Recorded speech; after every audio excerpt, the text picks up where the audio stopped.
The divine office that elevates you above mortal concerns is not merely a rank to be attained, but a crucible demanding you unlearn the detachment that defined your ascent. And true Theurge requires not channeling gods through ritual perfection, but integrating the weight of sacred service until communion becomes an act of embodied humility rather than hierarchical performance. In Theurge, Terry Mancour transforms the high magic progression trope into profound exploration of spiritual sovereignty and post-ascension healing, proving liberation isn't found in divine proximity, it's forged in honoring the human beneath the vestments, when every ecclesiastical demand insists you remain vessel. This psychologically precise narrative makes every prayer feel like both invocation and interrogation, where consent to serve is negotiated through presence rather than assumed obedience, and peace means protecting your personhood when the pantheon demands you disappear. From incense and stone narration, listeners enter worlds where liturgy is syntax and stillness is the only true sacrament, perfect for fans of emotionally complex epic fantasy where male vulnerability defies genre expectations. When newly consecrated Theurge Kalen Vance assumes leadership of a fractured temple, he expects divine clarity, not to discover his sacred office mirrors the exact burnout he endured beneath decades of performative piety. And acolyte Alara Thorne's quiet refusal to treat him as conduit creates space for connection defying clerical hierarchy. Navigating doctrinal disputes and buried attractions, Kalen realizes this consecration isn't about transcendence, but recalibration.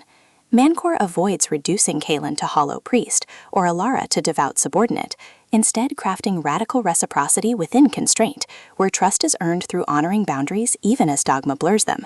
Audiobook narration amplifies this alchemy, capturing Kalen's disciplined focus softening into clarity, and Alara's guarded reverence revealing warmth beneath vigilance, making listeners feel seismic shifts of souls learning some faiths can only be lived when you stop letting divinity define their validity.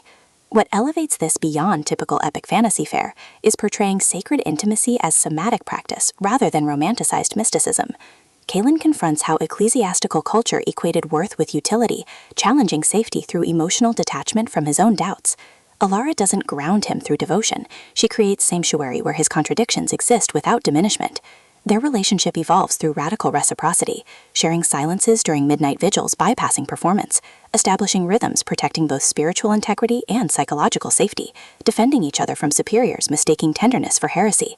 Supporting characters add texture, fellow clergy encoding suppressed grief, lay people carrying intergenerational weight, the temple itself absorbing centuries of unspoken bargains, reinforcing that in extraction-based systems, tenderness toward doubt is technique, and presence is sustainable resource. Even magic mechanics serve thematic depth, with ritual sequences mirroring emotional integration, and divine blessings become metaphors for earned trust. For audiobook listeners, this production is immersive descent into sacred reckoning. The narrator embodies Kalen and Alara with remarkable distinction, making chemistry palpable even during restraint, while sound design anchors existential stakes through distant chant, rain against stained glass, and hushed breath syncing with moments of clarity. Pacing mirrors liturgical cadence, deliberate during reflection, surging as external pressures collide with internal awakenings. Ultimately, Theurge redefines epic fantasy by centering male emotional labor within theological frameworks, satisfying genre cravings while delivering commentary on religious trauma and institutional vulnerability. It affirms that sometimes the most powerful act is choosing to serve as human, honoring whole self even in landscapes shaped by gods.